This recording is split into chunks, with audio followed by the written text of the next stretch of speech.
Halo Sobat Justisia, kalian tahu nggak sih Justice Collaborator itu apa? Nah, belakangan ini tuh sempat viral kasus Brigadir Nofriansyah Yosua Huta Barat atau Brigadir J yang tewas ditembak oleh Barada Richard Eliezer Pudihang Lumiu alias Baradae.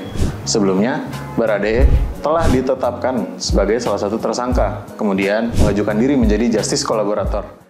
Hanya 3 hari setelah menyandang status tersangka, Barada Richard Eliezer alias Baradae kini bersedia menjadi Justice Collaborator. Pemirsa, dari eksekutor menjadi Justice Collaborator, beban berat ditanggung Richard Eliezer dalam proses hukum yang dia lewati.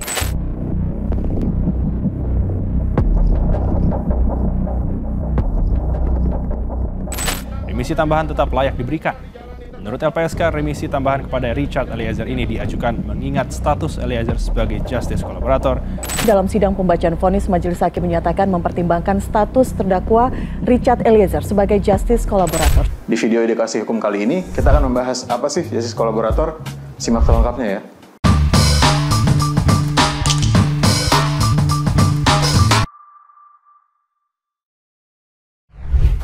Dasar hukum mengenai Justice Collaborator tertuang dalam Undang-Undang Nomor 13 Tahun 2006, Junto Undang-Undang Nomor 31 Tahun 2014, dan peraturan bersama yang ditandatangani oleh Menteri Hukum dan HAM, Jaksa Agung, Kapolri, Komisi Pemberantasan Korupsi, dan Ketua Lembaga Perlindungan Saksi dan Korban.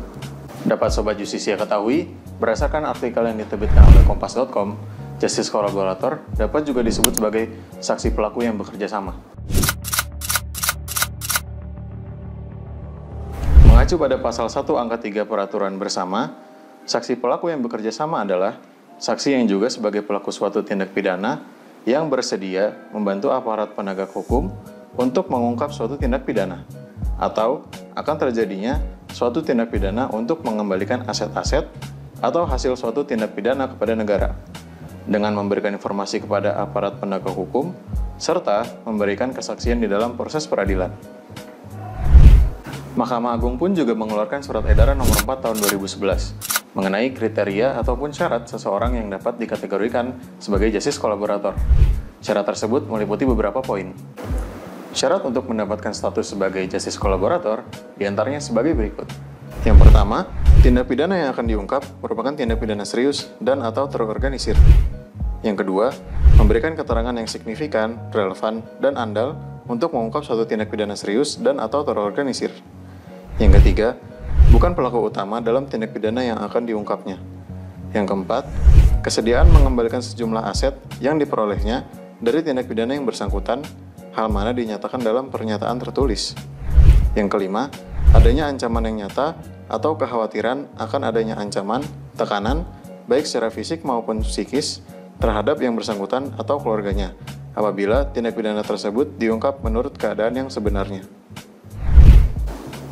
Sebagai bentuk penghargaan, sebagaimana diatur dalam pasal 6 ayat 4 peraturan bersama, Justice Collaborator berhak untuk mendapatkan keringanan tuntutan hukuman, termasuk menuntut hukuman percobaan atau pemberian remisi tambahan, dan hak-hak narapidana apabila Justice Collaborator merupakan seorang narapidana.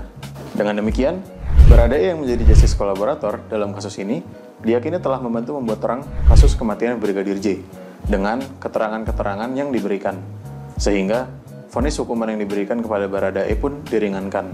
Sekian edukasi hukum kita kali ini mengenai Justice Collaborator yang diangkat dari tewasnya Brigadir Nofriansyah Yosua Huta Barat atau Brigadir J. Saksikan edukasi hukum selanjutnya hanya di YouTube channel Justisia Official. Jangan lupa like, comment, share, dan subscribe. Justisia Training Center, Crystal of Law Education.